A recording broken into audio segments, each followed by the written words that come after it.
And it is just so terrible to know, some people that are here that don't have legal status yet. They may be in the process, but people are very scared. And, people that have been here for years that are afraid of raids or, being discovered. And it's just really, really sad situation. Yeah. Because there's no way the numbers that he is talking about deporting, they're not all criminals. You're talking about good, hardworking families that, he wants to meet the numbers. That's who he's going to have to get.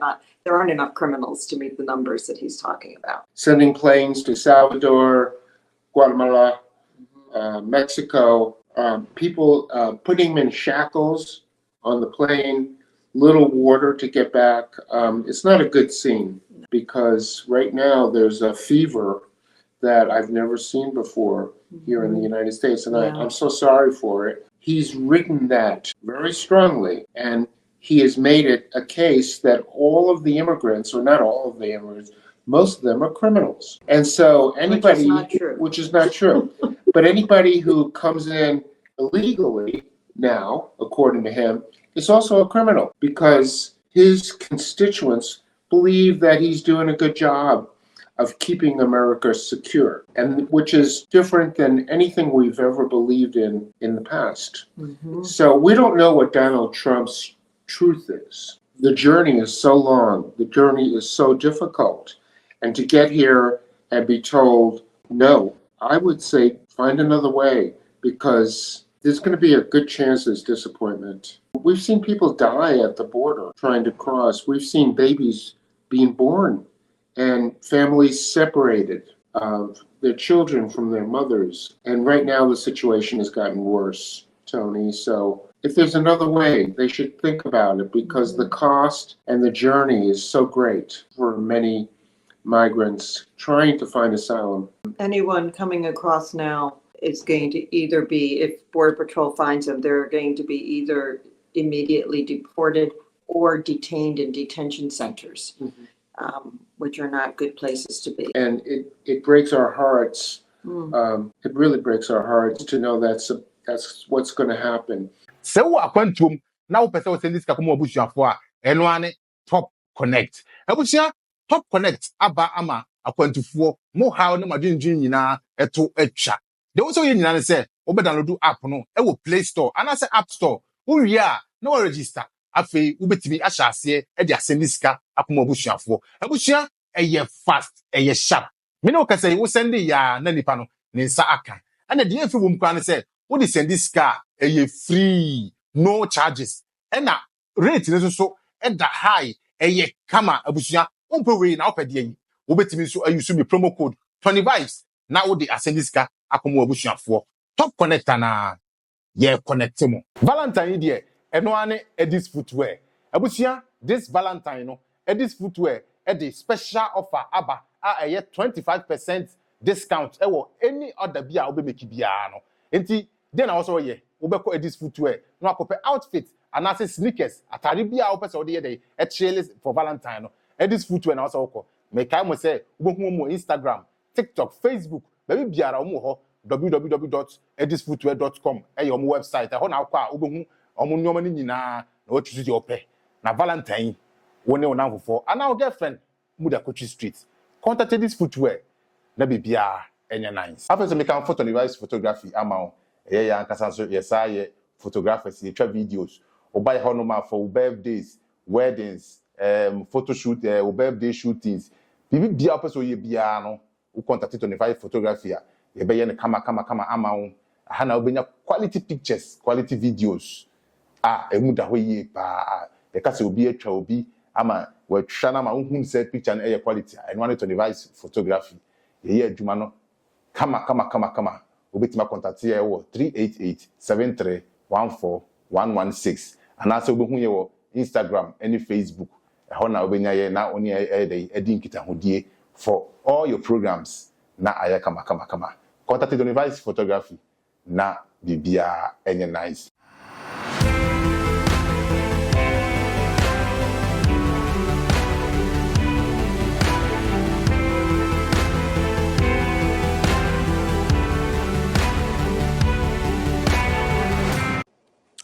All right, welcome back to Tony Vice TV. The name is Still 20 Vibes. T for Tony, V for Vibes.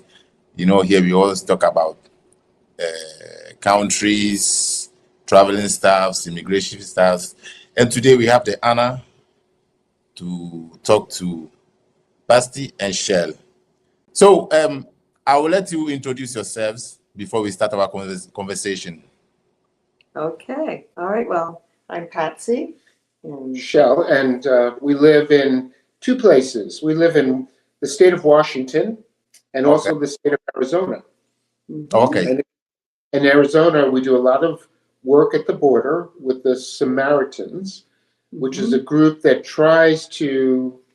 Why don't you tell them what it tries to do? Well, we work with the Green Valley Samaritans, and really the mission is to save lives in the desert because there have been so many people. It's very treacherous conditions. In the summer, it's extremely hot, and in the winter, it's very cold. And the terrain is very challenging for migrants that are going through the desert.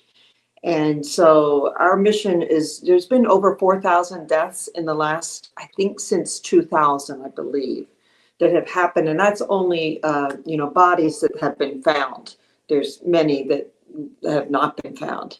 So it's very dangerous conditions. And, some people say, like, really where we live, we're in southern Arizona, about maybe 30 miles from the border, that we kind of really live in a graveyard. And so, we were fortunate to connect with the Samaritans. We've only lived here for a few years, so it's just our second year of spending time with Samaritans. And so basically we go down to the border and also on travel, some of these very up and down roads that you need a four-wheel drive vehicle with high clearance. And we put out kind of what we do. Okay, that's nice. So, for how long have you been doing this work? Well, for us, it's only been a couple years, but the organization that we joined with has been doing it for more like 20 years. Wow, 20 years. Yeah. Yeah. Something. We've heard a lot about Arizona. I think Arizona is the border between U.S. and Mexico, right? Yes. It's one of the borders. There's also Texas and California. Okay.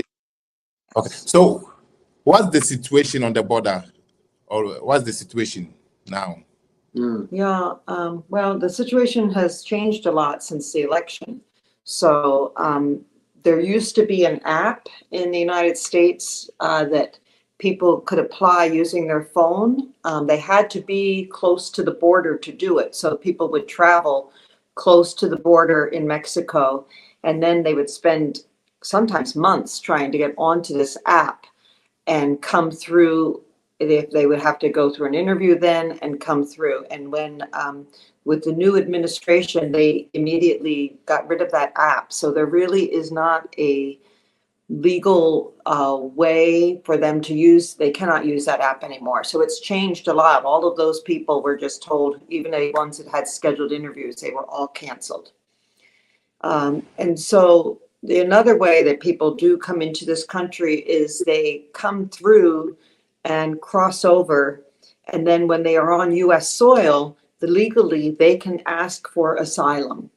So, okay. And that is a lot of the people that we were serving over the last 2 years were people that they would be basically, they work with the coyote or a cartel, and they were being dropped off really not far from the border where we were. We could see them sometimes being dropped off, and then they would walk across some of the openings, and they would come and ask for asylum. So they would present themselves to Border Patrol and ask for asylum. And we had a camp that we set up there, and some of it is still there. It's on national forest land. We got a permit, and we had 2 big tents that provided a place for people to lay down and sleep.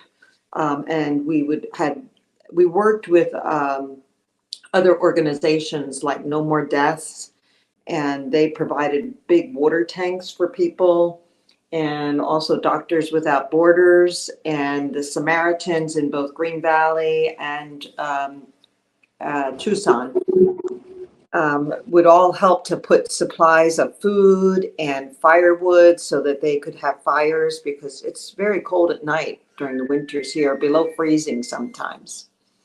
So that camp now is, because we were concerned that we were going to be told, oh, there was also a big Starlink satellite or phone system there. And that was so, the migrants coming across really loved that, because they finally made it to America and they could talk to their family. And that is how I met Malik, was going, and he was using the phone, and that's how we were able to exchange numbers, because prior to that, there was no cell reception, very limited, but most people couldn't get cell reception, so it was a great thing. So we had to dissemble some of that because we were really concerned. Between the administration was giving indication that they were going to kick us out, and also there was a lot of vigilantes at the border that I think were pretty empowered after the election, and we were concerned about vandalism. So so now the camp is pared down, and not as many people are coming across because on the U.S. side, there's been a big increase in Border Patrol presence in the looking for people, and on the Mexican side, they have agreed and brought in a bunch of National Guard. So now it's very hard for people to get across. Okay. Mhm. So, due to what's happening in the USA now, it's difficult to get to the border. It's difficult. Yes. Yes, it's very difficult. And not only before, you had to, the migrants had to pay the cartel a lot of money to get across the border. You could not get across without their help. Now they are telling them they can still get across, but they should all know that the possibilities of not being deported are so much greater now. Mhm. Okay. But the cartels don't want to say that because they want the money, right? So the people Yeah. that are coming across now are mostly what we call travelers. Travelers are people that are not presenting themselves for asylum, but are trying to make their way through the desert undetected by the Border Patrol, and to make it somewhere safe where they could then find their way into the states without being detected. So that's a problem. And then the other problem is that immigration now, what we call ICE, is now searching all over the country for illegal immigrants. So it's really difficult because they have to hide, they have to know where to go, they have to have friends. The whole picture has changed dramatically, Tony, so that it's much more difficult for anybody to enter the United States at this time, both on the Mexican side, because they've added all these troops, as well as the U.S. side. So we don't want to. What we're really worried about is people getting. We see so many people, they come across, and there's so much hope in their eyes. We look into their eyes and we know that there's hope. And the reality is now that a lot of that hope isn't real. Yeah. And it breaks our hearts. Mm. It really breaks our hearts to know that's what's going to happen. Yeah.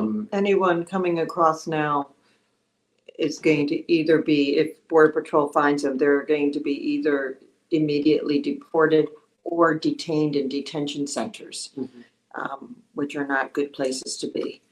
So it's very sad to us, because to not have any opportunity to come into this country just feels really wrong. But with the current administration, it really is just a very difficult to even try to get across because of all the guards and everything. And then if people do get across, they've got a treacherous time in this desert right now. It's below freezing at night, very cold, and the paths that you would have to go through are extremely dangerous. Mhm. So are people still coming? People still trying to cross? We're seeing much less people coming through. We had 1 week last week. We are, we are in touch with the group and hear about what happens every day. And we had about a week last week, about 2 weeks ago, where no one came for a week. We didn't see anybody. And Okay. then this week we did have one day where there was a group of about 30 or 40 people that came through and were asking for asylum. But it's pretty funny. Border Patrol actually right now has decided, it used to be that they had like 3 times a day that they would come down from where the processing center is. And it's about, I think, about 18 miles or so on this road that is like ridiculous to go along the border wall, next to the big wall. And now they've said, one of the Border Patrol people told some of our group members just last week that they're not going to come down regularly now because people aren't coming. And so, but they said, well, but if you guys are down there and you see people, would you call us and let us know so that we can come and get them? So they're kind of, yeah, we're like, okay, so now they want us to kind of do their job, I guess. Okay. So we're still going down. There's some amazing, really amazing, dedicated volunteers. Some people, I know one woman that she's probably down there at least 5 days a week, and the general course is to go leave the area where we live. It's about 2 hours to get down these treacherous roads, and they leave at 4 o'clock in the morning so that they can be there to help people warm up, and if they are there, but there may not be anybody there.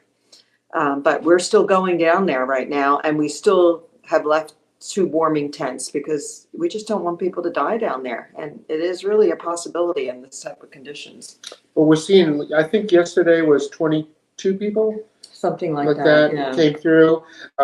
Pakistan, Bangladesh, Yeah. Cameroon, and of course, Central and South America seem to be typical. Mhm. Yeah. So let me ask you this question. What is the main motive or mission of the President Trump about this whole? What's the main? Because some people are saying it's not about immigrants, but it's about, let's say, drug dealers, criminals. What is the truth about it? I don't know if there is a truth for Donald Trump, but I think that he realizes that his constituency really is opposed to the type of immigration that had occurred in the past. They just don't believe it should happen.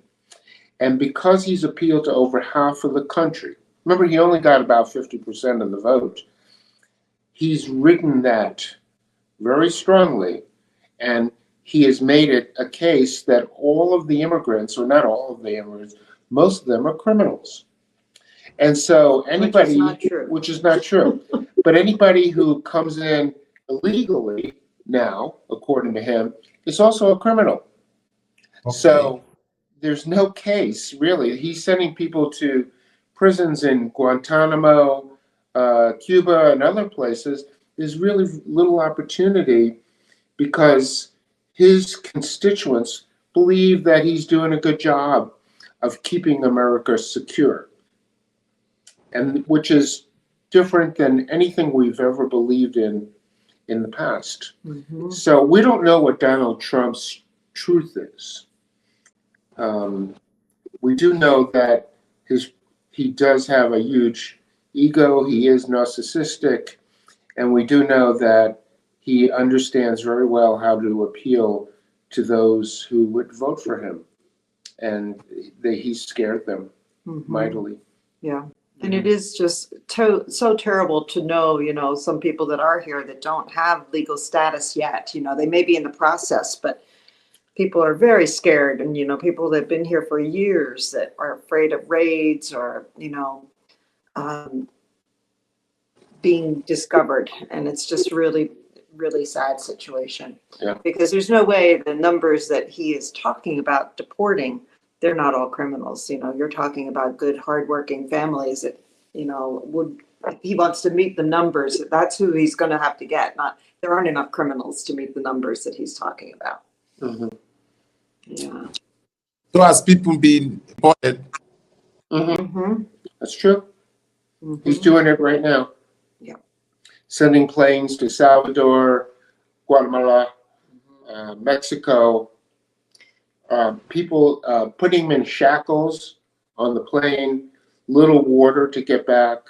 It's not a good scene No. right now. And I hope that if there are people who are at risk in their countries for whatever reason, that maybe there's a better option, a better place to go until this country can get over this hurdle. Because right now there's a fever that I've never seen before here in the United States. And Yeah. I'm so sorry for it. Yeah. But And we recognize ourselves that, a lot of the reasons people are coming here are reasons that our country has some responsibility for, things that we've gotten involved with, and we're the ones buying the drugs, right? Other things, so, to me, it feels terrible to say, it's probably not a good idea to come here, because I would welcome having more people from different countries here. It's always what America was, right? We're the melting pot.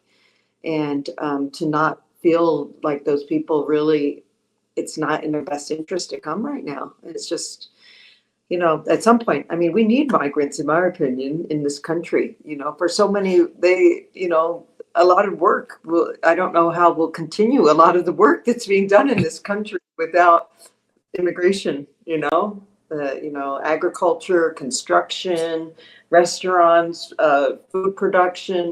There's so much that is impacted, and so much work that they do. And we love the diversity and, yeah. So yeah, I hope this time passes. We have to stay hopeful that it will. So are Americans happy with this decision of Trump? I would say that 51% of the people are probably okay. The other half, 49% are very unhappy. Mm-hmm. So, yeah, a lot of friends and, people we know that did not vote for him are just heartbroken and in a lot of despair over not just the immigration issue, a lot of other things, the whole USA aid, that program, federal grants being cut, healthcare,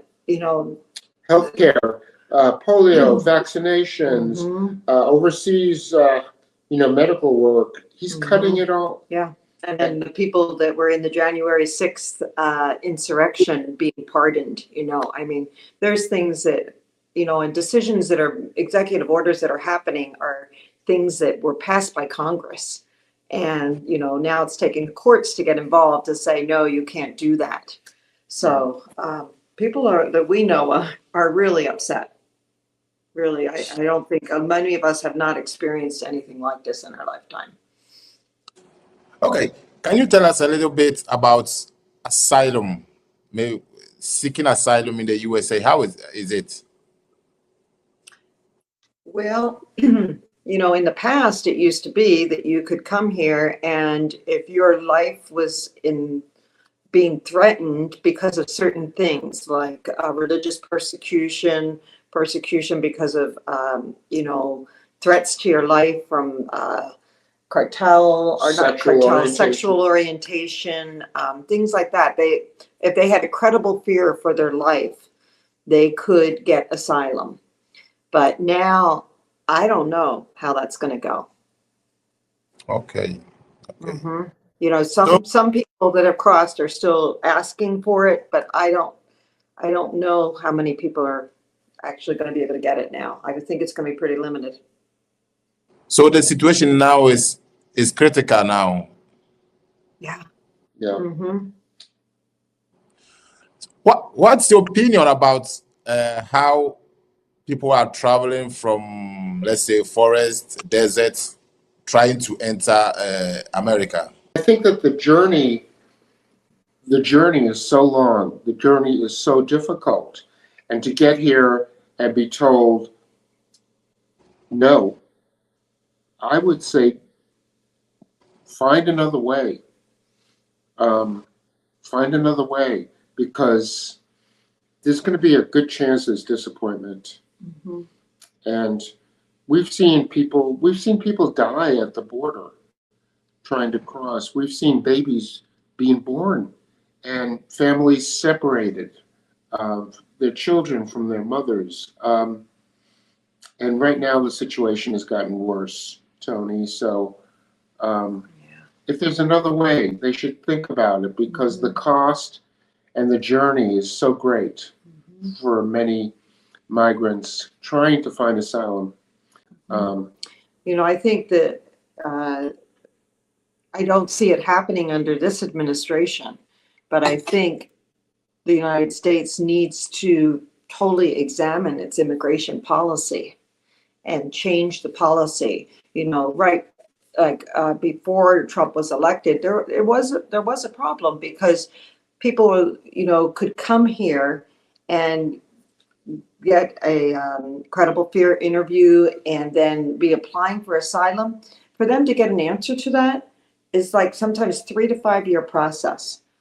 So that seems kind of crazy, because that I think is what upset a lot of people in this country. Is they're like, well, the people are here and they're here for 3 to 5 years, and why can't we figure it out sooner than that? Because that alone would maybe discourage some people from coming, if they could, or they would just know before that long of a time period. So I think that our immigration system really needs to be reformed, and a better way so that we can allow people in, but allow them in a way that doesn't get out of control either.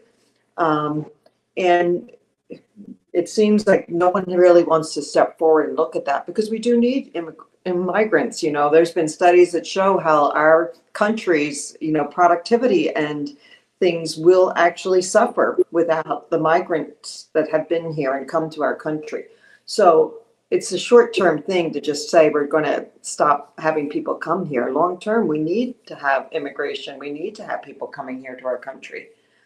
And so I think we really need to look at that. And then I think the United States also needs to look at what are we doing that is making people want to come here. What are we doing environmentally that is, the climate change, and looking at our political involvement in different countries, that has caused wars and things that have had people fleeing because of things. So we really need to examine. And, the guns that we are sending, they're going down to Mexico, that are making it more difficult in that country. So some of the movement or actions that our United States is doing directly are causing more people to want to come up here. And so, it needs to be looked at a deeper level. So has America changed towards immigrants during all these years? I think it has, yeah. I think people, part of it through the Trump administration, the rhetoric that they put out there, lies, I would say, that they put out there. And then also because there was a huge increase in numbers, that people started getting worried.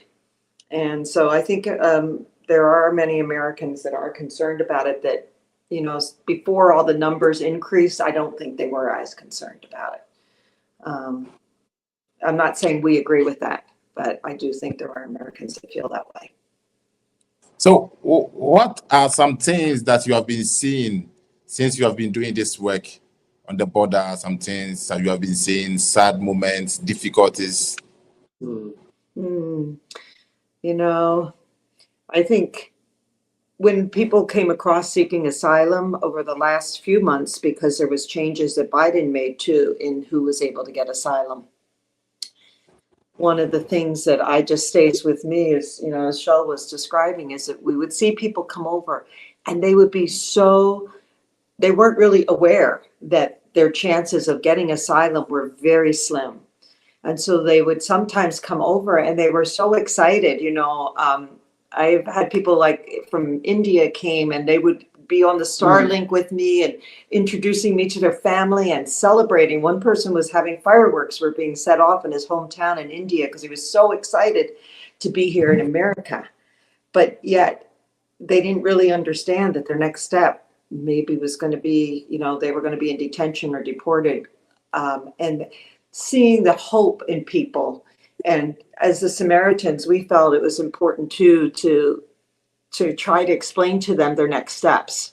That when Border Patrol came, you know, this is what's going to happen. And we had like sheets that we translated into about 15 different languages. We had it in Pakistani, Urdu, languages some I wasn't even aware of, French, Spanish, and we have a lot of people that do speak other languages too. And so we would explain to them, you know, have them around the fire, help keep them warm, give them extra clothing. And we always bought food for them and hot drinks. And, but then, you know, after giving them a welcome, we would try to say, you know, when Border Patrol comes, you have to have your story has to be very much explaining what your threat is on your life. And if you need to be able to be, you know, strong in presenting your case, because if you don't, you are probably going to be sent back. And then to see that some of these people's faces, like the reality, and just, you know, sometimes people just cry then.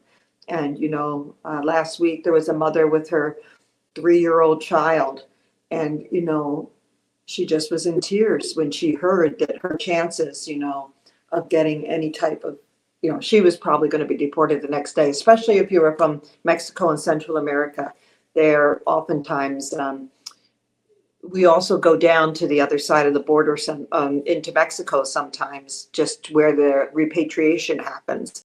And we sometimes see people that we had seen the day before at the camp that have already been deported. And, you know, just seeing the disappointment and fear on these people because they've left everything behind and many of them have dealt, especially in Mexico, there's been kidnappings, rapes, and then they're back there and they don't know what they're going to do because they're afraid to go back to their home place that they left. So that, you know, I usually, after I'm down there, that night, I have a hard time sleeping, and sometimes days after, and I just see their faces. And it's just sad to me that our arms aren't more open to people in this country right now. It's a difficult journey from passing through deserts, forests, people will Yeah. be and stuff. On the Yes. border, are people dying too on the border too, or?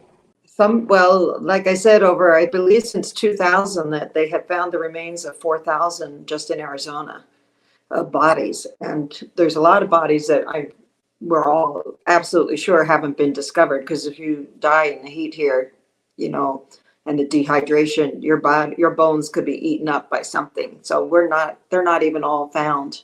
There's a gentleman here. Excuse me? 4,000 bodies?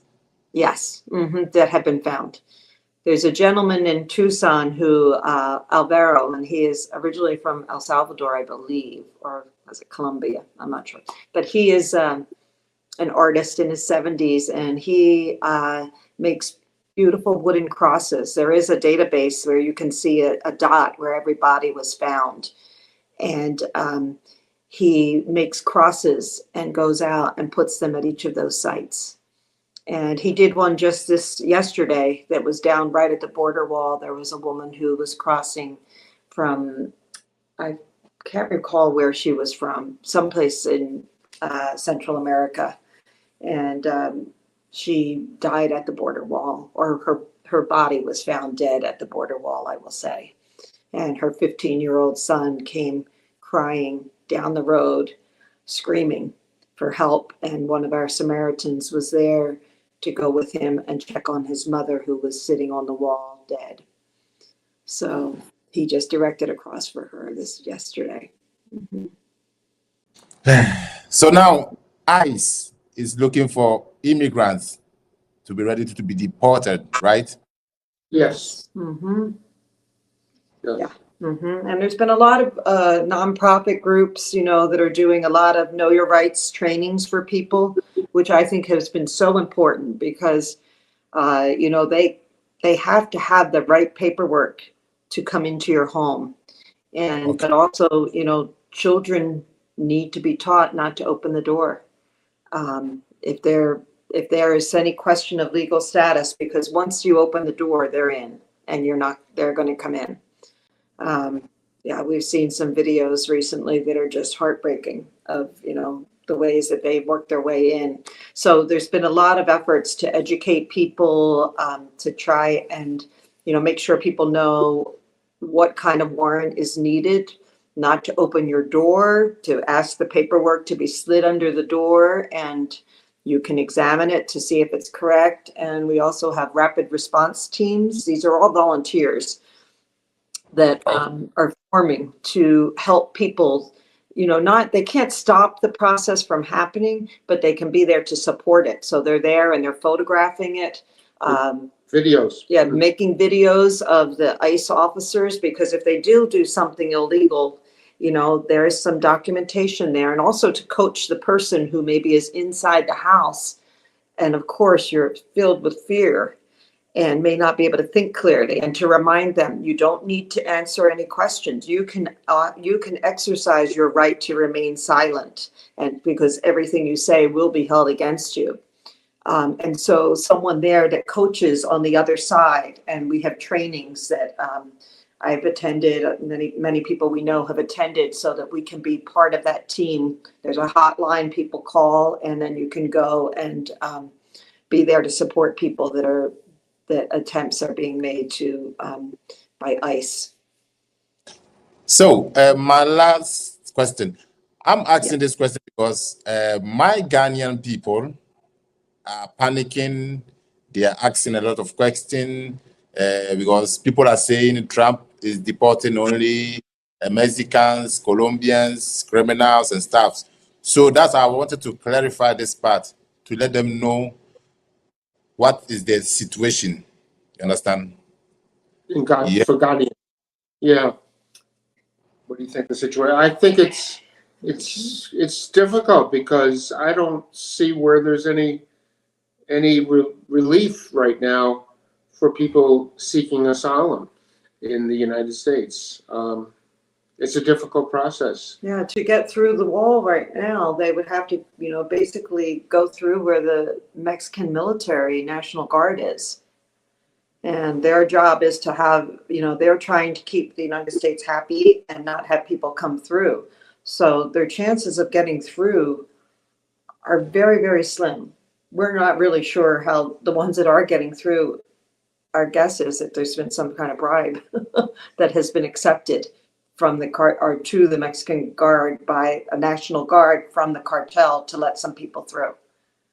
But that's been pretty slim because, and no one's coming across, in the last year and a half, no one was coming across without cartels. They're all involved. It's been the moneymaker for them. As you know, they're advertising all around the world and helping people to come all the way from India and up, through the Darien Gap and everything. So I think it'd be really, really difficult for people to get through right now. And when they do get through, their chances of getting asylum, I don't think are good. Thank you for your time. Yeah. Thank you for the conversation. Well, Yeah, thanks for doing what you're doing, yeah, Johnny. thank you. I think it's important for people to understand, and I just want to say how sad I am about what our country has turned into, and I just hope that it will change over time. Okay, thank you once again. Hope we Okay. meet. Okay, thank you. Okay, Yeah. thank you very much. Okay. Bye-bye. Wishes. Bye, Johnny. Bye.